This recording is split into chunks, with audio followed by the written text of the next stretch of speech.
Do you know what happens when a spring thunderstorm sends torrents of rain onto Minnesota soils? Or imagine if you could submerge yourself into the murky water and see all the critters living below the surface. What if learning about water resources was as simple as carrying a tune? And collectively, it all added up to a future where both the quantity and quality of water resources in Minnesota are protected and managed wisely? You don't need to imagine it anymore. It's happening at the annual Metro Children's Water Festival. That's how much water each and every one of you uses every day here in Minnesota. I use it, you use it. Everybody here uses 750 gallons of water a day. Minnesota is truly blessed to have an abundance of water, both above and below the surface. But as we've seen in other parts of the country, what was once taken for granted can quickly disappear if we're not careful. Explaining how everything is connected to water is the goal of the festival.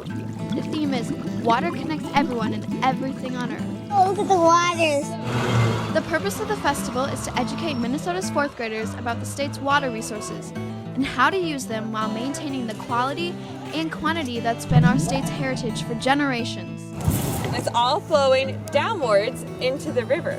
Think of the Metro Children's Water Festival as a giant science fair, focusing on water. If we pollute it, we are going to be in a lot of trouble.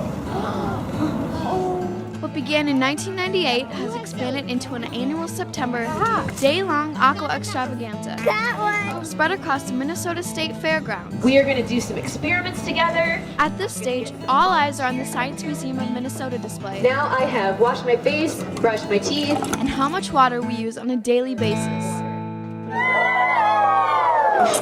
Inside, this is a crowd favorite, where students learn about the wavelengths in a whole new way See how they get rough on the very top? and the importance of shoreline preservation, an important topic in Minnesota. Waves that have lengths, how far apart they are, that are about as long as that, it will start going on top of it and sinking in. That was probably my favorite part. Well, my favorite was probably the wave thing. We learned some science stuff and how what waves can do different things and how the land is shaped, how it can affect them. Oh, that's so nasty. Judging by the buzz of voices, this is another favorite, simulating what happens in a watershed when it rains. It'll make anyone think twice about when and how they use herbicides and pesticides. We have green to represent lawn clippings. We have red to represent herbicides and pesticides. We have orange to represent soil and dirt. And then there's some soy sauce to show oil or other chemicals that might come from an industrial area. Everyone gets to spray a little bit of water to simulate rain. And we can just watch as everything mixes and flows to the lake.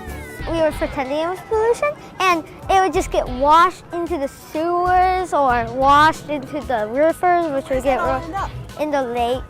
I just hope that they take away the message that they shouldn't be polluting, that the pollution, even further upstream, will affect areas further downstream, like lakes and rivers and the ocean. Looks like it has a tail. In all, there are more than 30 learning stations around the festival where kids learn about groundwater, aquatic bugs, invasive species, water quality, and much, much more. See it moving? This premier K-12 education program takes the talents of hundreds of people, including representatives from county, state, and federal government agencies, plus local watershed districts, as well as the hundreds of volunteers who come out to be class guides, work in the water arcade, or help with busing and providing lunch. And we can't forget the many generous private and public partners who help fund the festival every year. We need the water for the plants, the animals, and so we can't survive either because our food.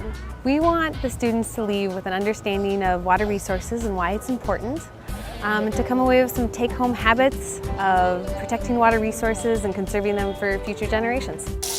Whether it's water from your faucet or a fast-flowing stream, the Metro Children's Water Festival is about protecting and understanding the safety and sustainability of Minnesota's most precious resource. For more information about the festival, please visit metrocwf.org.